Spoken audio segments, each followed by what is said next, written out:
Hello guys बोल दो। Hello guys, what's up everybody? This is Aman Chaudhary, YouTube vlog.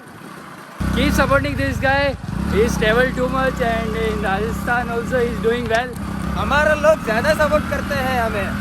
यहाँ से राजस्थान से मैं सपोर्ट दिलाऊंगा भाई को पूरा।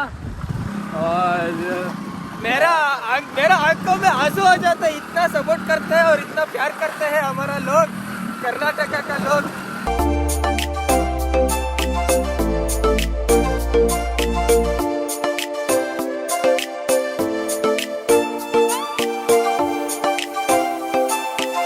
ಇಲ್ಲಿ ನೋಡ್ತಾ ಇದ್ರಲ್ಲ ನೀವು, ಈ ಗೋಡೆ ಇಂಡಿಯಾದ ಲಾಂಗೆಸ್ಟ್ ಗೋಡೆ.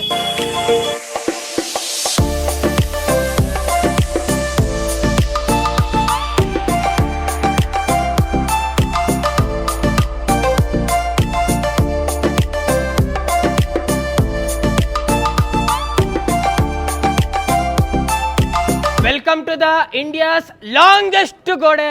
ಈ ಕುಂಭಲ್ಗಢ್ನ ಗೋಡೆ ಇದು. ನಾವು ನೋಡಿರ್ತೀವಲ್ಲ ಚೈನಾದ ಲಾಂಗೆಸ್ಟ್ ಗೋಡೆ ಅಂತ. ವರ್ಲ್ಡಲ್ಲಿ ಚೈನಾ ಬಿಟ್ಟರೆ ನೆಕ್ಸ್ಟು ವರ್ಲ್ಡಲ್ಲಿ ಸೆಕೆಂಡ್ ಲಾಂಗೆಸ್ಟ್ ಗೋಡೆ ಈ ಕುಂಭಲ್ಗಢ್ ಗೋಡೆ. ನೀವಂತೂ ಸುಮಾರು ಜನಕ್ಕೆ ನಮಗೆ ಗೊತ್ತೇ ಇಲ್ಲ ವರ್ಲ್ಡ್ಸ್ ಸೆಕೆಂಡ್ ಲಾಂಗೆಸ್ಟ್ ಗೋಡೆ ಇಂಡಿಯಾದಲ್ಲಿದೆ ಅಂತ. ಈಗ ತಿಳ್ಕೊಳ್ಳೋಣ. ಈ ಕುಂಭಲ್ಗಢ್ನ ರಾಜ್ಯದ ನಕ್ಷೆ ನೋಡಿ.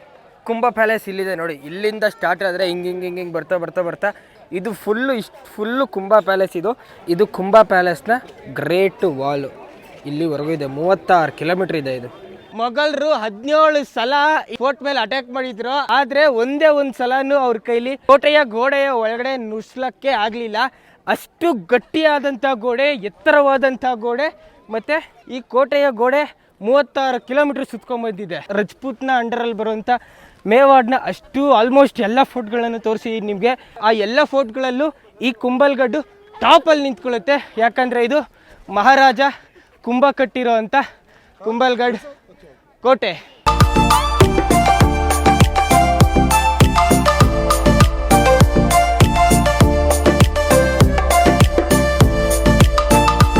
ಫೋರ್ಟ್ ಇಲ್ಲಿಂದಾನೇ ಸ್ಟಾರ್ಟ್ ಆಗುತ್ತೆ. ಮಧ್ಯ ಸುಮಾರು ಇಂಪಾರ್ಟೆಂಟ್ ಜಾಗಗಳಿದೆ. ನೀವು ತುಂಬ ತಿಳ್ಕೊತೀರಾ ಈ ವಿಡಿಯೋದಲ್ಲಿ. ಸೊ ಈ ವಿಡಿಯೋನ ಗಮನ ಇಟ್ಟು ನೋಡ್ಕೊಳ್ಳಿ. ಕುಂಭ ಕೋಟೆಯ ಮೇನ್ ಎಂಟ್ರೆನ್ಸ್ ಇದು. ನಾನು ಅಲ್ಲಿಂದ ಹಂಗೆ ಬಂದು ಇಲ್ಲಿವರೆಗೂ ಬಂದೆ. ಇಲ್ಲಿ ನೋಡ್ತಾ ಇದ್ರೆ ನೀವು ಗೋಡೆಯ ಅಳತೆ 4 ಮೀಟರ್ ಇದೆ.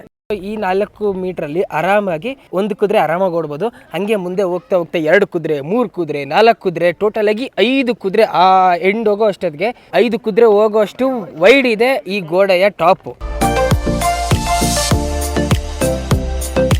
ದೊಡ್ಡದಾಗಿ ಅಲ್ಲಿ ರೌಂಡ್ ಕಾಣ್ತಾ ಇದೆ ನೋಡಿ. ಅಲ್ಲಿಂದ ಟರ್ನ್ ತಗೊಂಡಿದೆ ಗೋಡೆ. ಟರ್ನ್ ತಗೊಂಡು ಹಿಂಗೆ ಬಂದು ಆ ದೇವಸ್ಥಾನ ಕಾಣ್ತಾ ಇದೆ ನೋಡಿ. ದೇವಸ್ಥಾನ ಹಿಂದೆ ಈ ಗೋಡೆ ಹೋಗಿದೆ. ಹಾಗೆ ಬಂದು ಸೀದಾ ಆ ದೇವಸ್ಥಾನದ ಹಿಂದಗಡೆ ಮೌಂಟೇನ್ ಕೆಳಗಡೆ ಹೋಗಿದೆ. ಮೌಂಟೇನ್ನ ಮೇಲೆ ಹಾಗೆ ಗೋಡೆ ಹೋಗಿ ಸೀದಾ ಹೋಗಿ ನೋಡಿ ಇಲ್ಲಿಗೆ ಬಂದಿದೆ ತಿರ್ಗಾ ಗೋಡೆ. ಇಲ್ಲಿ ಮಾತ್ರ ತಿನ್ನಾಗಿದೆ ಅಷ್ಟೇ. ಇಲ್ಲಿಗೆ ಮಾತ್ರ 4 ಮೀಟರ್ ಇದೆ. ಹೋಗ್ತಾ ದೊಡ್ಡದಾಗುತ್ತೆ ಈ ಗೋಡೆ. ನೋಡ್ತಾ ಇದ್ರಲ್ಲ ನೋಡಿ, ಇದು ಬಲಿ ಕೊಟ್ಟಂತ ಜಾಗ. ಇದು ನರಬಲಿ ಕೊಟ್ಟಂತ ಜಾಗ. ಕೋಟೆಗೆ ಬಲಿ ಯಾಕಪ್ಪ ಕೊಟ್ರು ಅಂತಂದ್ರೆ, ಈ ಬೃಹತ್ತಾದ ಕೋಟೆ ಕಟ್ಟುವಾಗ ತುಂಬಾನೇ ಅಡೆತಡೆಗಳಾಗ್ತಾ ಇತ್ತು. ಕೆಲಸಗಾರರೆಲ್ಲ ಗೋಡೆ ಕಟ್ಟಿದಾಗ ಗೋಡೆ ವಿನಾಕಾರಣ ಕ್ರ್ಯಾಕ್ ಬಿಡೋದು ಅಥವಾ ಬಿದೋಗೋದು ಆ ಥರ ಆಗ್ತಾ ಇತ್ತು. ಕಟ್ಟಕ್ಕೆ ಸಾಧ್ಯ ಆಗ್ತಾ ಇರಲಿಲ್ಲ ವಾಪಸ್ಸು. ಅದು ಆ ಥರ ತುಂಬಾನೇ ಅಡೆತಡೆ ಆಗೋದು. ಆವಾಗ ಮಹಾರಾಜ ಕುಂಭ ಏನು ಮಾಡ್ದ, ಯಾವುದೋ ಒಬ್ಬ ಋಷಿ ಹತ್ರ ಕೇಳ್ತಾನೆ ಈ ಸಮಸ್ಯೆಗೆ ಏನು ಪರಿಹಾರ ಅಂತ. ಆವಾಗ ಆ ಪರಿಹಾರಾರ್ಥವಾಗಿ ಭೈರವ ಅನ್ನೋ ಋಷಿ ನರಬಲಿ ಕೊಟ್ಟಾಗ ಮಾತ್ರ ಈ ಕೋಟೆ ಸಂಪೂರ್ಣವಾಗಿ ಯಾವುದೇ ತೊಂದರೆ ಇಲ್ದಿರ ಕಟ್ಬೋದು ಅಂತ ಹೇಳ್ತಾರೆ. ಮಹಾರಾಜ ಕುಂಭ ಜನಗಳನ್ನ ಹುಡುಕ್ತಾರೆ. ಎಲ್ಲೂ ಯಾರು ಸ್ವಇಚ್ಛೆಯಿಂದ ನರಬಲಿಗೆ ಯಾರು ಒಪ್ಕೊಳ್ಳಲ್ಲ. ತಲೆ ಕಟ್ ಮಾಡ್ತೀನಿ ಬಾರಪ್ಪ ಅಂತ ಯಾರಪ್ಪ ಒಪ್ಕೋತಾರೆ? ಯಾರು ಒಪ್ಕೊಳ್ಳಲ್ಲ. ಭೈರವ ಋಷಿ ನೋಡೋವರೆಗೂ ನೋಡಿ ಈ ಜಾಗದಲ್ಲಿ ಬಲಿ ಆಗ್ತೀನಿ ಅಂತ ಹೇಳ್ತಾರೆ. ನಿಮ್ಗೆ ಮುಂಚೆನೇ ಹೇಳಿದ್ನಲ್ಲ, ಈ ಕೋಟೆಯ ಸುತ್ತಳತೆ 36 ಕಿಲೋಮೀಟರ್ ಇದೆ. ಭೈರವ ಏನು ಹೇಳ್ತಾರೆ, ನಾನು ಬೆಳಗ್ಗೆ ಎದ್ದಿದ ತಕ್ಷಣ ಹಂಗೆ ನಡ್ಕೊಂಡು ಹೋಗ್ತಾ ಇರ್ತೀನಿ, ಯಾವಾಗ ಎಲ್ಲಿ ನಿಂತ್ಕೊಂಡ್ಬಿಡ್ತೀನಿ ಹಿಂಗೆ ಧಡಾರ ಅಂತ ನನ್ನ ತಲೆನ ಕಟ್ ಮಾಡಿ ಅಂತ ಹೇಳ್ತಾರೆ. ಭೈರವ ಅಲ್ಲಿಂದ ಸ್ಟಾರ್ಟ್ ಮಾಡ್ಕೊಂಡು ಇಲ್ಲಿ ನಿಂತ್ಕೊಂಡ್ರು ಭೈರವನ ಬಲಿ ಕೊಟ್ಟಂತ ಜಾಗ. ಈ ಕೋಟೆಯನ್ನ ಅಜಯ ದುರ್ಗ ಕೋಟೆ ಅಂತಾರೆ. ಅಜಯ ದುರ್ಗ ಕೋಟೆ ಯಾಕಂತಾರೆ ಅಂತಂದ್ರೆ, ರಾಜನ್ಗೆ, ಈ ಕೋಟೆ ಆಳ್ತಾ ಇದ್ದಂಥ ರಾಜನ್ಗೆ ಒಂದೇ ಒಂದ್ಸಲನೂ ಸೋಲು ಅಂತ 1% ಆಗಲೇ ಇಲ್ಲ.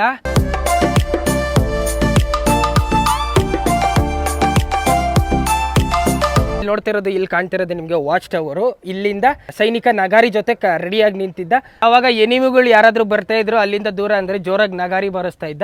ಸುತ್ತ ಎಷ್ಟು ದೊಡ್ಡ ಕೋಟೆ, ಒಂದು ನಗಾರಿ ಈ ಮೂಲೆಯಲ್ಲಿ ನಗಾರಿ ಬಾರಿಸಿದ್ರೆ ಆ ಮೂಲೆ ಕೇಳಿಸ್ತಾ ಇರ್ಲಿಲ್ಲ. ಮಾನ್ಸೂನ್ ಟೈಮಲ್ಲಿ ಏನ್ ಮಾಡೋರು, ಮಳೆ ಬೀಳೋ ಟೈಮಲ್ಲಿ ಹೊಗೆ ಹಾರಿಸ್ಬಿಡೋರು, ಹೊಗೆ ಬಿಟ್ಬಿಡೋರು ಎನಿಮಿಗಳು ಬಂದ್ರು ಅಂತ.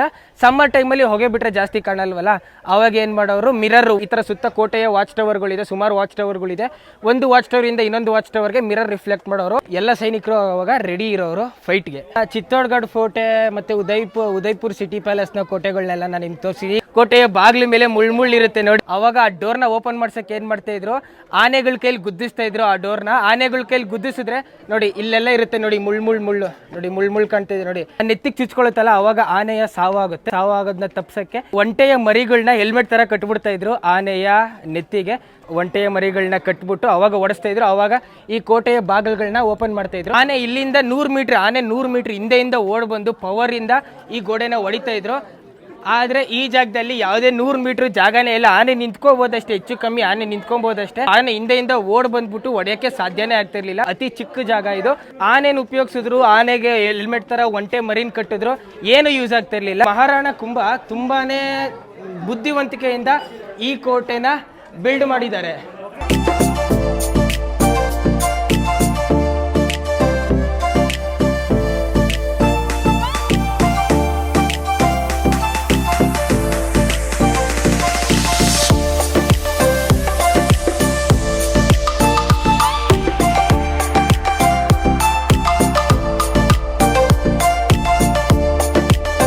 ಮುಂಚೆ ಎಲ್ಲ ರಾಜರುಗಳು ತೋಪು ಕತ್ತಿಯಿಂದ ಯುದ್ಧ ಮಾಡ್ತಾ ಇದ್ರು. ತೋಪುಗಳು ಬಂದಿದ್ದು ತುಂಬಾನೇ ಲೇಟು. ಸೊ ಫಸ್ಟ್ ಬಂದಂತ ರಾಜರ ಹತ್ರ ಎಲ್ಲ ತೋಪುಗಳು ಇರ್ಲಿಲ್ಲ. ಅವಾಗ ಏನ್ ಮಾಡಿದ್ರು, ಅಕ್ಬರ್ನ ತಾತ ಬಾಬರು ಟರ್ಕಿಯಿಂದ ಮೊದಲನೇದಾಗಿ ಭಾರತಕ್ಕೆ ಈ ತೋಪುಗಳನ್ನ ತಗೊಂಬಂದ್ರು. ಬಾಬರೇ ತಗೊಂಬಂದಿದ್ದು ಇಂಡಿಯಾಗೆ. ಈ ತರ ತೋಪುಗಳನ್ನ ಬಾಬರೇ ಇಂಟ್ರೊಡ್ಯೂಸ್ ಮಾಡಿದ್ದು. ಅಲ್ಲಿವರೆಗೂ ರಾಜರಿಗೆ ಈ ತರ ತೋಪುಗಳ ಬಗ್ಗೆ ಏನು ಗೊತ್ತೇ ಇರಲಿಲ್ಲ. ಸೊ ಬಾಬರ್ನ ತೋಪುಗಳು ಇವೆಲ್ಲ ಇಲ್ಲಿ ಎಕ್ಸಿಬಿಷನ್ಗೆ ಇಟ್ಟಿದ್ದಾರೆ ನೋಡಿ. ಆ ಕಾಲದ ತೋಪುಗಳನ್ನ ಇಲ್ಲಿ ಎಕ್ಸಿಬಿಷನ್ಗೆ ಇಟ್ಟಿದ್ದಾರೆ ನೋಡಿ. ಇದೆಲ್ಲ ಟರ್ಕಿಯಿಂದ ಬಂದಂತಹ ತೋಪುಗಳು.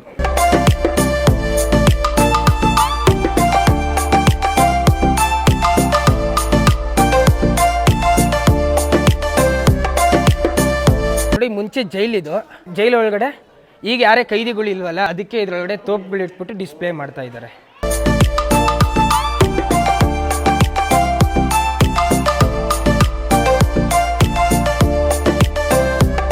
ತೋಪುಗಳೆಲ್ಲ ಇತ್ತೀಚೆಗೆ ಬಂದಿದೆ ಅಲ್ವಾ. ಸೊ ತೋಪುಗಳಿಗಿಂತ ಮುಂಚೆ ರಾಜರ ಹತ್ರ ಎಲ್ಲ ತೋಪುಗಳು ಇರಲಿಲ್ಲ. ಅವಾಗ ರಾಜರಿಗೆ ಯಾವ ಥರ ಪನಿಷ್ಮೆಂಟ್ ಕೊಡ್ತಾ ಇದ್ರು ಅಂದರೆ ತೋರಿಸ್ತೀನಿ ನೋಡಿ. ಒಂದು ಪೇಂಟಿಂಗ್ ಇದೆ ನಿಮಗೆ.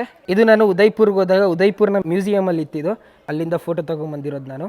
ಆನೆ ನೋಡಿ, ಇದು ಆನೆ. ಇಲ್ಲಿ ಆನೆಯ ಮಾವುತ. ಆನೆಯ ಕಾಲ್ ಕೆಳಗಡೆ ಯಾರಿದ್ದಾರೆ ನೋಡಿ.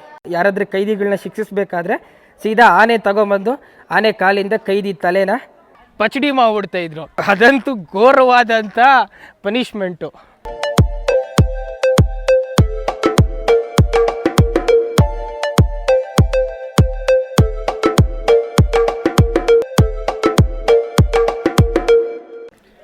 ನೋಡಿ ಅಲ್ಲಿ ನೋಡ್ತಾ ಇದೆಯಾ ನೋಡಿ, ಆ ತೂತು ಅದೆಲ್ಲ ಮೇಲೆ ರೈನ್ ವಾಟರ್ ಹಾರ್ವೆಸ್ಟಿಂಗ್. ಆ ಕಾಲದಲ್ಲಿ ಕೋಟೆ ಒಳಗಡೆಯಿಂದ ಏನೇನು ಬರ್ತಾ ಇತ್ತೋ ನೀರು ಸೀದಾ ಅಲ್ಲಿಗೆ ಬಿದ್ದು, ಅಲ್ಲಿಂದ ಸೀದಾ ಹಿಂಗೆ ಬಂದು ಇಲ್ಲಿಗೆ ಬಂದು ಸೀದಾ ಇಷ್ಟು ದೊಡ್ಡ ಟ್ಯಾಂಕ್ ಒಳಗಡೆ ತುಂಬ್ಕೊಳ್ಳೋದು. ಇಷ್ಟು ದೊಡ್ಡ ಟ್ಯಾಂಕ್ ಒಳಗಡೆ ರೈನ್ ವಾಟರ್ ತುಂಬ್ಕೊಂತ ಇತ್ತು. ಇದರಿಂದ ವರ್ಷ ಪೂರ್ತಿ ನೀರಿಗಂತೂ ಏನೇ ಸಮಸ್ಯೆ ಇರಲಿಲ್ಲ. ಅಲ್ಲಿದೆಲ್ಲ ದೊಡ್ಡ ಟ್ಯಾಂಕು, ಅದನ್ನ ಇಲ್ಲಿ ತಗೊಂಬರೋರು ಈ ಕುಂಡದಿಂದ ಫಿಲ್ಟರ್ ಆಗಿ ನೀರು ಅಲ್ಲಿ ಮಡಕೆ ಇಡ್ತಾ ಇದ್ರು. ಆ ಮಡಕೆ ಒಳಗಡೆ ಆ ನೀರು ಹಾಕ್ತಾ ಇದ್ರು. ನೀರು ಹಾಕಿ ಆ ನೀರನ್ನ ಬಾಯ್ಲ್ ಮಾಡ್ತಾ ಇದ್ರು. ಅಲ್ಲಿಂದ ನೀರನ್ನ ತಗೊಂಬರೋದು, ಅಲ್ಲಿ ಫಿಲ್ಟರ್ ಮಾಡೋದು, ಅಲ್ಲಿ ಬಾಯ್ಲ್ ಮಾಡೋದು, ಅದನ್ನ ಕುಡಿಯೋದು. ನೀರಿಗೆ ಯಾವುದೇ ಸಮಸ್ಯೆ ಆಗಿರ್ಲಿಲ್ಲ ರಾಜರಿಗೆ.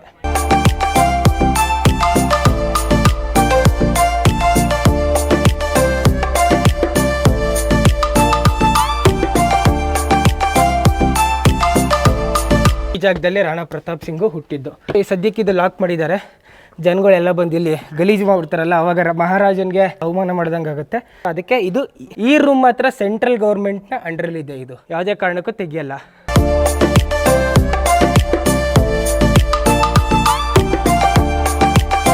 ಕುಂಭ ಪ್ಯಾಲೇಸ್ ಇದು. ಮಾತೆಯ ಮಂದಿರ ಇದೆ ಇದು. ಅಲ್ಲಿ ಜ್ಯೋತಿ ಕಾಣ್ತಾ ಇದೆ ನೋಡಿ. ಅದು ಕೋಟೆ ಕಟ್ಟಿದಾಗಿಂದ ಇಲ್ಲಿವರೆಗೂ ವರ್ಷದ 365 ದಿನದ 24 ಗಂಟೆನೂ ಉರಿತಾ ಇರುವಂಥ ಜ್ಯೋತಿ ಅದು. ಇದು ಮಾತೆಯ ಟೆಂಪಲ್ಲು. 70 ವರ್ಷದ ದಾದಿ ಇವರು. ಇವರ ಫಸ್ಟ್ ಜನ್ರೇಷನ್ನ ಫಸ್ಟ್ ತಲೆ. ಅಲ್ಲಿಂದ ಈ ಕೋಟೆಯ ದೀಪವನ್ನು ಹಂಗೆ ಸಂರಕ್ಷಣೆ ಮಾಡ್ಕೊಂಡು ಬರ್ತಾ ಇದ್ದಾರೆ. ಅವಾಗಿಂದ ಇಲ್ಲಿವರೆಗೂ ಒಂದು ಸಲನೂ ಈ ದೀಪ ಆರಲೇ ಇಲ್ಲ. ಆಗಿನ ಕಾಲದಲ್ಲೆಲ್ಲ ವೆಪನ್ಗಳು ಇಟ್ಟಿರ್ತಾ ಇದ್ರು. ಇಲ್ಲಿ ವೆಪನ್ಗಳು ಸ್ಟೋರೇಜ್. ಇಲ್ಲಿಂದ ಯಾರಾದರೂ ಅಟ್ಯಾಕ್ ಮಾಡಿದ್ರೆ ಇಲ್ಲಿಂದ ವೆಪನ್ಗಳು ಎತ್ಕೊಂಡು ಇಲ್ಲಿನ ಮಾತೆಯ ದೀಪಕ್ಕೆ ನಮಸ್ಕಾರ ಹಾಕಿ ಆಮೇಲೆ ಯುದ್ಧಕ್ಕೆ ಹೋಗ್ತಾ ಇದ್ರು. ಮಹಾರಾಜ ಕುಂಭ ಈ ಕೋಟೆನ ಕಟ್ಟಿದ್ದು. ಅದಕ್ಕೆ ಇದನ್ನ ಕುಂಭಲ್ಗಢ್ ಕೋಟೆ ಅಂತಾರೆ. ಈ ಕೋಟೆನ ಕಟ್ಟಕ್ಕೆ 15 ವರ್ಷ ತಗೊಂಡ್ರು. ಈ ಕೋಟೆ ಕಟ್ಟಿದಂತ ಮಹಾರಾಜ ಕುಂಭನ ಮೇಯ್ನ್ ಜಾಗ ಇಲ್ಲೇ ಇದ್ದಿದ್ದವರು. ಮಹಾರಾಜ ಕುಂಭನ ಮೊದಲನೆಯ ಮಗ ಉದಾಕರನ್ನು ತುಂಬಾ ಗ್ರೀಡಿ ಪರ್ಸನ್. ಜಾಸ್ತಿ ಐಶ್ವರ್ಯ ಪವರ್ ಎಲ್ಲ ಬೇಕು ಅಂತ ಮಹಾರಾಜ ಇಷ್ಟು ದೊಡ್ಡ ಕೋಟೆಯನ್ನ ಕಟ್ಟಿದಂತ ಮಹಾರಾಜ ಕುಂಭ ದಿನನಿತ್ಯದಂತೆ ಪೂಜೆ ಹೆಂಗ್ ಮಾಡ್ತಾ ಇದ್ರು. ಅವಾಗ ತನ್ನ ಮೊದಲನೆಯ ಮಗ ಹಿಂದೆಯಿಂದ ಮಹಾರಾಜ ಕುಂಭನ ಕತ್ತರಿಸ್ಬಿಡ್ತಾನೆ. ಅವನ ಮೊದಲನೆಯ ಮಗ. ಅದಾದ್ಮೇಲೆ ಅಲ್ಲಿಂದ ಅವನ ಮಗ ಟೇಕ್ ಓವರ್ ಮಾಡ್ತಾನೆ ಈ ಕುಂಭನ. ಕಿಚನಲ್ಲೆಲ್ಲ ಎಲೆಕ್ಟ್ರಿಕ್ ಸ್ಟವ್ ಮೇಲೆ ಎಲೆಕ್ಟ್ರಿಕ್ ಚಿಮಣಿ ಇರ್ತಾ ಇತ್ತಲ್ಲ. ಅವಾಗ ಕರೆಂಟು ಇರಲಿಲ್ಲ, ಎಲೆಕ್ಟ್ರಿಕ್ ಇರಲಿಲ್ಲ, ಏನೂ ಇರಲಿಲ್ಲ. ಬರೀ ಚಿಮಣಿ ಮಾತ್ರ ಇತ್ತು. ಕೆಳಗಡೆ ಕಾಣಿಸ್ತಾ ಇದೆ ನೋಡಿ, ರಾಜ ಮಹಾರಾಜರ ಚಿಮಣಿ. ಇಲ್ಲಿಂದ ಅಡುಗೆ ಮಾಡ್ತಾ ಇದ್ರು, ಮೇಲಿಂದ ಅಲ್ಲಿ ಹೊಗೆ ಹೋಗ್ತಾ ಇತ್ತು. ಅಡಿಗೆ ಮನೆ ಇರುತ್ತೆ, ಅಡಿಗೆ ಮನೆ ಮೇಲೆ ಇಟ್ಟಿಗೆಯಿಂದ ಮಾಡಿರುವಂಥ ಉದ್ದು ಚಿಮ್ನಿ ಇರುತ್ತಲ್ಲ, ಅದೆಲ್ಲ ಈ ಐಡಿಯಾಯಿಂದನೇ ನಾವೆಲ್ಲ ಉಪಯೋಗಿಸ್ಕೊಂಡಿರೋದು. ಸೊ ಇದು ವೆಜಿಟೇರಿಯನ್ ಫುಡ್ನ ಕುಕ್ ಮಾಡ್ತಾ ಇದ್ದಂಥ ಜಾಗ. ವೆಜಿಟೇರಿಯನ್ ಫುಡ್ನ ಕುಕ್ ಮಾಡ್ತಾ ಇದ್ದಂಥ ಜಾಗ ಓಪನ್ ಸ್ಪೇಸ್ ಆಗಿತ್ತು. ನಾನ್ ವೆಜ್ ಕುಕ್ ಮಾಡ್ತಾ ಇದ್ದಂಥ ಜಾಗ ಅದು ನೋಡಿ, ಅಲ್ಲಿ ಕ್ಲೋಸ್ ಆಗಿದೆ. ಅದು ಆಲ್ರೆಡಿ ಆ ಜಾಗ ಕಾಣಿಸ್ತಾ ಇದೆಯಲ್ಲ, ಅದು ಕ್ಲೌಡ್ ಮೆಹಲ್. ಅದು ಮಂಜೇನಾದ್ರೂ ಬಂದಾಗ ಆ ಜಾಗ ಕಂಪ್ಲೀಟ್ ಆಗಿ ಮಂಜಿಂದ ಮುಚ್ಕೊಂಡ್ಬಿಡುತ್ತೆ. ಪಕ್ಕದಲ್ಲಿ ಯಾರು ಇರ್ತಾರೆ ನೋಡೋಕ್ಕಾಗಲ್ಲ, ಇನ್ನೊಬ್ಬ ಪಕ್ಕದಲ್ಲಿ ಯಾರು ಇರ್ತಾನೆ ಯಾರು ನೋಡೋಕ್ಕಾಗಲ್ಲ. ಅಷ್ಟು ತಿಕ್ ಮಂಜು ಅಲ್ಲಿ ಆವರಿಸ್ಕೊಂಡ್ಬಿಡುತ್ತೆ. ಕ್ಲೌಡ್ ಪ್ಯಾಲೇಸ್ ಒಳಗಡೆ ಇಂಟ್ರೆಸ್ಟಿಂಗ್ ಫ್ಯಾಕ್ಟ್ಸ್ ಇದೆ, ಹೇಳ್ತೀನಿ. ಒಂದೊಂದೇ ಹೇಳ್ತಾ ಹೋಗ್ತೀನಿ. ಕ್ಲೌಡ್ ಪ್ಯಾಲೇಸ್ನ ದರ್ಶನ ಮಾಡ್ಕೊಳ್ಳಿ. ಸಿಕ್ಕಾಪಟ್ಟೆ ಇಂಪಾರ್ಟೆಂಟ್ ಪ್ಲೇಸ್ ಈ ಕ್ಲೌಡ್ ಪ್ಯಾಲೇಸ್. ಇದು ಕ್ಲೌಡ್ ಪ್ಯಾಲೇಸ್ನ ಪ್ರಾಂಗಣ. ಏನೋ ಒಂಥರ ಹಾಕಿದ್ದಾರೆ ನೋಡಿ, ಇದು ಸಮಾಧಿ. ಇದು ಯಾರ ಸಮಾಧಿ? ಋಷಿ ಭೈರವನ ತಲೆ ಕೆಳಗಡೆ ಅಲ್ಲಿ ಬಲಿ ಹಾಕಿದ್ರಲ್ಲ, ಒಂದು ಚಿಕ್ಕ ಜಾಗ ತೋರಿಸಿದ್ನಲ್ಲ, ಅಲ್ಲಿ ಬಲಿ ಹಾಕಿದ್ದು ತಲೆ ಅಲ್ಲೇ ಬಿದ್ದೋಯ್ತು. ಬರೀ ಬಾಡಿ ಅಲ್ಲಿ ಆ ಜಾಗದಿಂದ ಇಲ್ಲಿವರೆಗೂ ಹಂಗೆ ನಡ್ಕೊಂಡು ಬಂದು ಬಾಡಿ, ಭೈರವನ ಬಾಡಿ ಬಂದು ಇಲ್ಲಿ ಬೀಳ್ತು. ಸೊ ಭೈರವನ ಬಾಡಿನ ಇಲ್ಲಿ ಸಮಾಧಿ ಮಾಡಿದ್ದಾರೆ.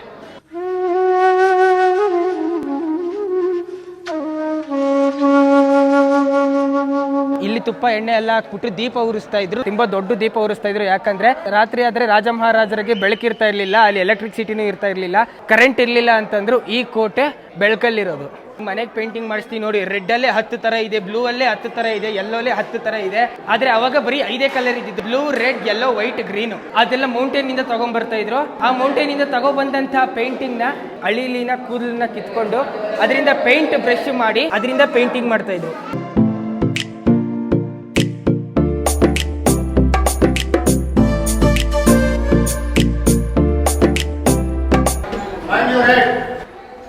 ಇಲ್ಲಂತೂ ಬಂದರೆ ತಲೆ ಬೊಗ್ಗಿಸ್ಕೊಂಡ್ ಬರಬೇಕು. ನಾನಿರೋದೇ ಇಷ್ಟುದ್ದ ಇದ್ರೂ ಆ ಸೀಲಿಂಗ್ ನನ್ನ ತಲೆಗೆ ಟಚ್ ಆಗುತ್ತೆ. ಅದೇ ಆಶ್ಚರ್ಯ ನನಗೆ. ಫೈನಲಿ ತುಂಬ ಕಷ್ಟಪಟ್ಟು ರೂಫ್ ಟಾಪ್ಗೆ ಬಂದಿದ್ದೀವಿ. ಇಲ್ಲಿಂದ ಅಂತೂ ವ್ಯೂ ಅದ್ಭುತ.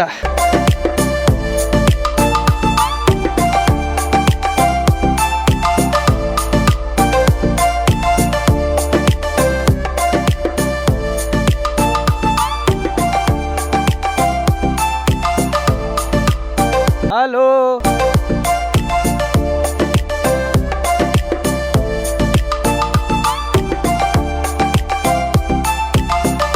ಈ ಕೋಟೆಯ ಎಡ್ಜ್ಗಳು ಯಾಕೆ ಆ ಥರ ಸ್ನೇಕ್ ಶೇಪಲ್ಲಿ ಇದೆ ಅಂದರೆ, ಅದು ಎಡ್ಜು ಮೌಂಟೇನ್ ಬರೀ ಸೀದಾ ಹಿಂಗೆ ಹೋಗ್ಬಿಡಲ್ವಲ್ಲ, ಹಿಂಗೆ ಇರುತ್ತೆ. ಮೌಂಟೇನ್ನ ಎಡ್ಜಲ್ಲಿ ಕಟ್ಟಿದ್ದಾರೆ. ಮೌಂಟೇನ್ನ ಎಡ್ಜು ಗೋಡೆ ಆಗಿದ ತಕ್ಷಣ ಡೀಪ್ ಇರುತ್ತೆ. ಸೊ ಈಸಿಯಾಗಿ ಎನಿಮಿಗಳು ಅಟ್ಯಾಕ್ ಮಾಡೋಕ್ಕಾಗಲ್ಲ.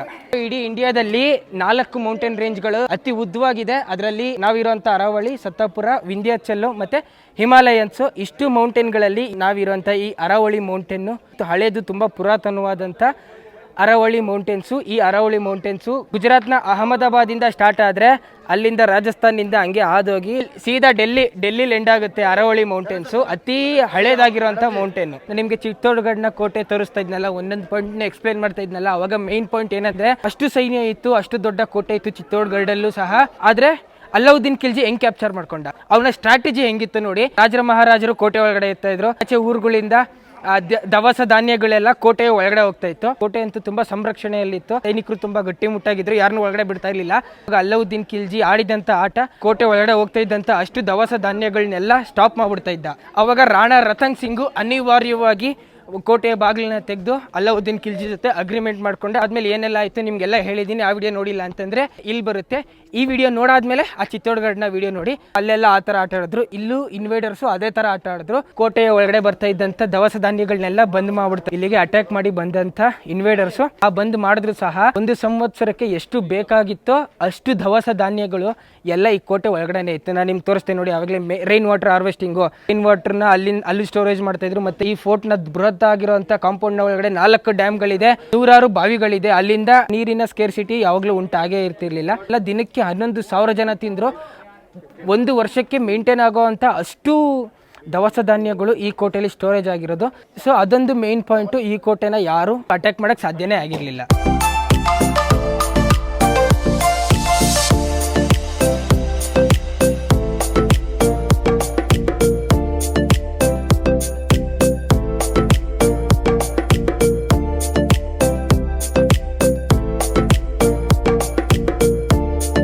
ನೋಡಿದ್ರೆ ಅಲ್ಲೊಂದು ಚಿಕ್ಕ ದೇವಸ್ಥಾನ ಕಾಣ್ತಾ ಇದೆ ನೋಡಿ. ಅಲ್ಲಿ ಅಲ್ಲಿ ಅಲ್ಲಿ ಅಲ್ಲಿ ಅಲ್ಲಿ ಅಲ್ಲಿ ಅದು ಮಾಮಾದೇವ್. ಆ ಮಾಮಾದೇವನ ದೇವಸ್ಥಾನ ಯಾಕೆ ತೋರಿಸ್ತಾ ಇದ್ದೀನಿ ಅಂದರೆ, ಮಹಾರಾಣ ಕುಂಭನ ಅಂತ್ಯ ಆಗಿದ್ದು ಅಲ್ಲಿ. ಮಹಾರಾಣ ಕುಂಭ ಆ ಮಾಮಾದೇವನ ಪೂಜೆ ಮಾಡ್ತಾ ಇರಬೇಕಾದ್ರೆ ಅವರ ಮೊದಲನೆಯ ಮಗ ಅವರ ತಂದೆಯ ಕತ್ತನ್ನು ಮತ್ತು ಆ ದೇವಸ್ಥಾನ ಅಲ್ಲಿದ್ದರೆ ಅಲ್ಲೆಲ್ಲ ಕೆಲವು ಮನೆಗಳು ಕಾಣ್ತಾ ಇದೆ ನೋಡಿ. ಎಲ್ಲಿ ಅಲ್ಲಿ ಅಲ್ಲಿ ಮಹಾರಾಣಾ ಪ್ರತಾಪ್ನ ಸಂತತಿಯವರವರು ಕಾಡಲ್ಲಿ ಸಿಗೋವಂಥ ವಸ್ತುಗಳನ್ನ ತೊಗೊಂಬಂದು ಸಿಟಿಗೆ ತೊಗೊಂಬಂದು ಮಾರ್ತಾರೆ. ದೇವ್ರಗುಳ ಇಂಡಿಯಾದ ಲಾಂಗೆಸ್ಟ್ ಗೋಡೆ ಎಕ್ಸ್ಪ್ಲೋರ್ ಮಾಡಿದ್ದೀನಿ.